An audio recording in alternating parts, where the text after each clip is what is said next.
piece of pizza. I want a half a pizza. I want a deep dish pizza.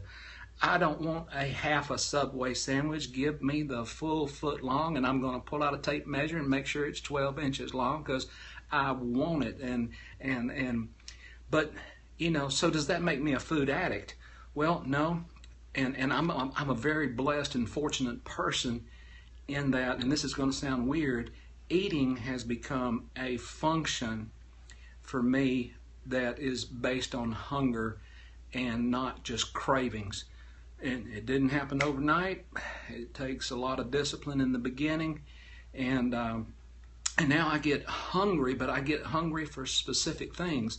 And there's some evidence to support that when you're hungry for something in particular, you have a deficiency in whatever that food provides to you. Hey, Gene. So you may have a deficiency in whatever that food provides.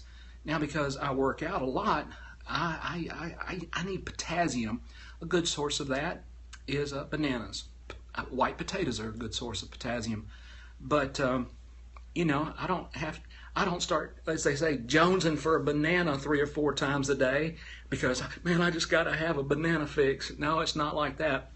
And I do eat fruit selectively and about 1 piece a day, sometimes 2. But I'm not here to talk about fruits today. I'm talking about addiction.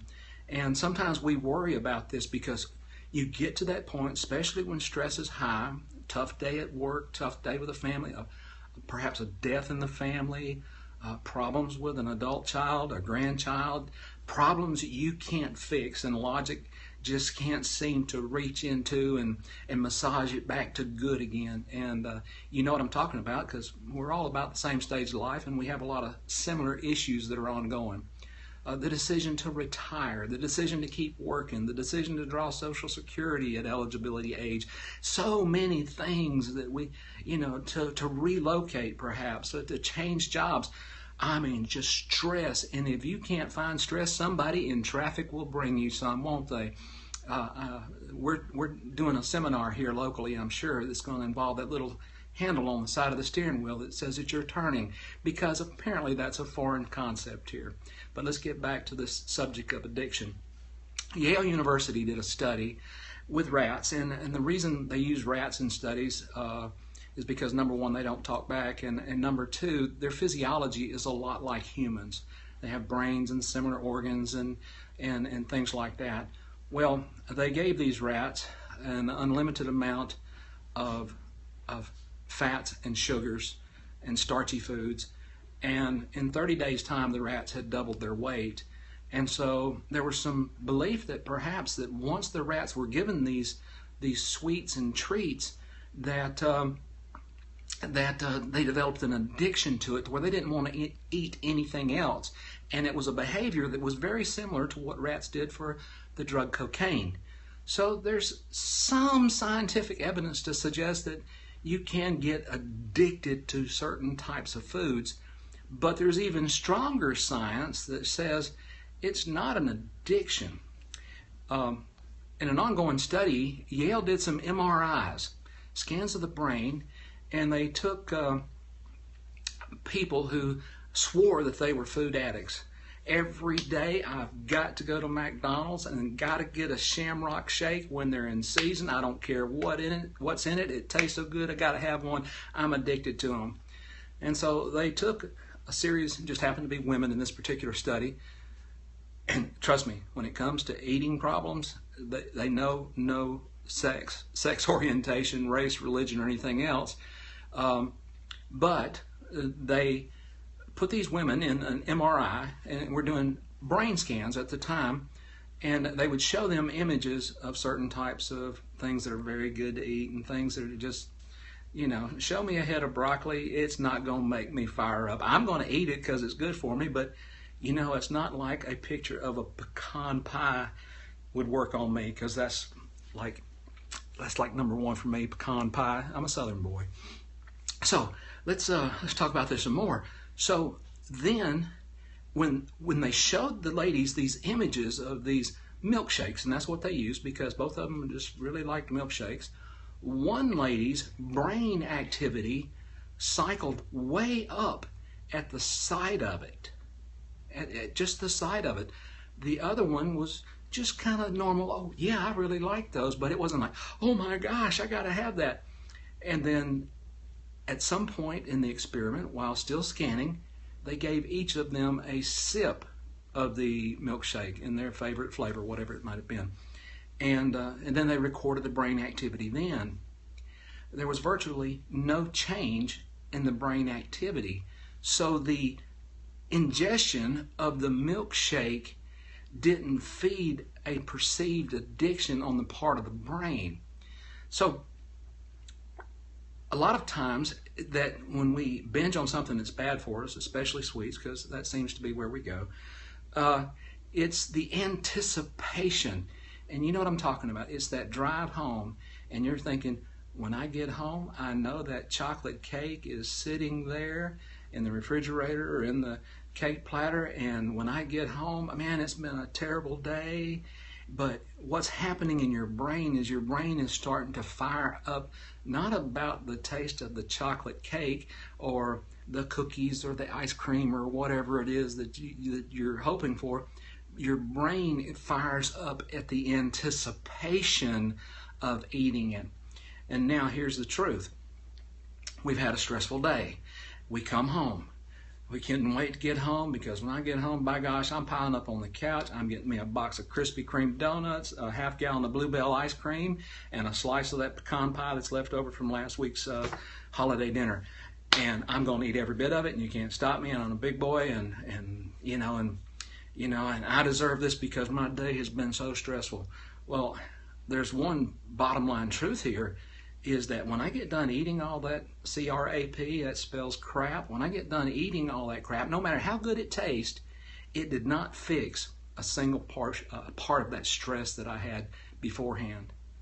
All it did was just jack my blood sugar sky high with excess calories I can't possibly burn in the next 12 to 24 hours, and it causes my insulin to go crazy, and my insulin is trying to run around and figure out what to do with all this excess glucose in my body.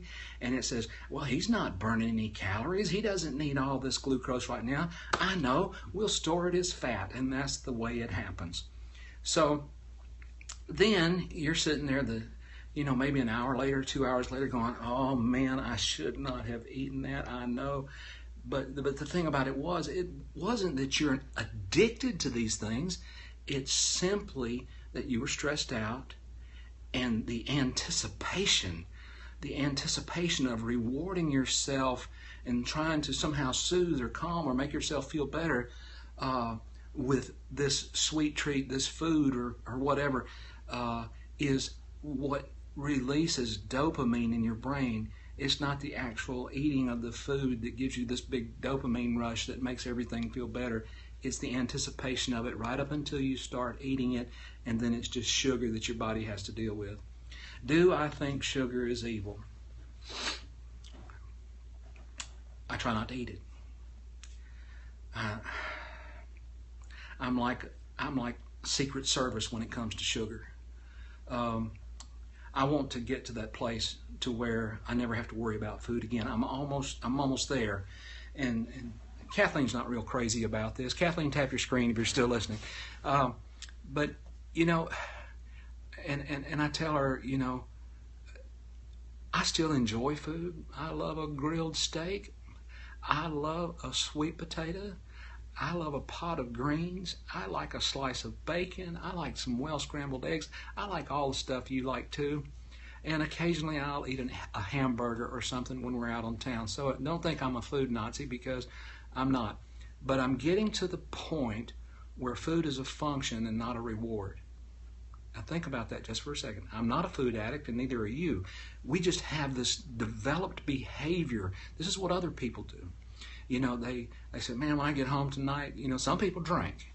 Some people binge eat sweets and other snacks or candy bars or, whatever your guilty pleasure is.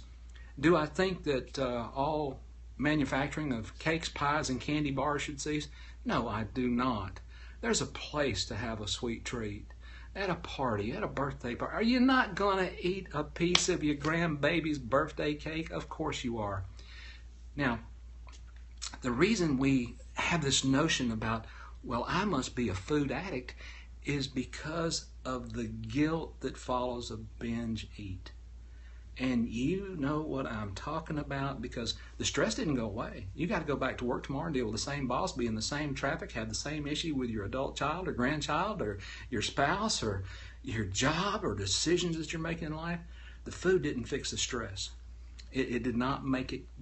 It didn't make your boss become a better boss. It didn't make your spouse become more loving. It didn't. It didn't fix anything. It just, the anticipation of just, it's almost like punching back at the world because you're frustrated, and the one thing we cannot do is take out our frustrations at the world and other people on ourselves by overloading our systems with too much sugar. And I keep saying sugar, sugar, sugar, sugar, sugar. Sugar is not a food group. It's a luxury. It can be used for a treat. I love pecan pie. You know I do. I don't lie about stuff like that. Do I eat it? Yes, I've had it like once in the last year. But boy, it was so good. But I've changed. I see food as fuel. I eat the food that makes this body healthy and makes this body go forward and makes this body strong. That may seem like I'm missing out on something very important. I don't need to eat Taco Bell 3 times a week. I don't need to eat McDonald's or Burger King or Zaxby's or Kentucky Fried. Will I eat it? I will if we're caught out in town or on a trip or something and I've got to have something to eat, and I eat a limited amount of it. But the thing is, I eat as a function. I eat for the protein, for the healthy fats, and for the complex carbs to fuel my body. I put enough fuel in it to get me about 2,300 calories a day, about appropriate for a guy my age and size, and then I burn a lot of calories. There's no big secret in that. That's what I do. So, in terms of automobiles, yeah, I'm shifting gears on you. Think about your body like your car. Now, we often take long trips, and we have to stop at the gas station multiple times on those trips. And sometimes you think, man, I wish my gas tank would hold 10 more gallons of fuel. Well, you don't open the back door and fill up the back seat with gasoline. You put it in the tank, and when it's full, you stop because the tank is full. I eat like this body is an automobile that needs fuel to go. I put enough in it to go where I need to go. When it starts getting low, I refill it. This is not revolutionary thinking. It's just eating for health. Now, one more pit stop by guilt. We have those stressful days. And somehow, whether we cry, we shout, we scream, we go work out until we're just sweating, or whatever we do. Somehow we feel like we need to deal with the stress. I'm suggesting to you, try to find a creative way other than binge eating to deal with the stress, because keep in your mind, I can do this, but the stress is still going to be there. Until next time, this is Papa Gene. I want the best health, best life, the best possible outcomes I can have. I want to feel good. And I've got an upcoming Periscope for you in a few days about why we don't feel good. And I have studied and prepared for this one. I just wasn't ready to do it today, so I want to talk about this notion of addiction to food. Now, we got to eat. We might can go cold turkey on cigarettes or alcohol or anything else, but we've got to eat. Fill the car. Don't fill up the back seat. Until next time, this is Papa Gene. I love you each and every one. God bless.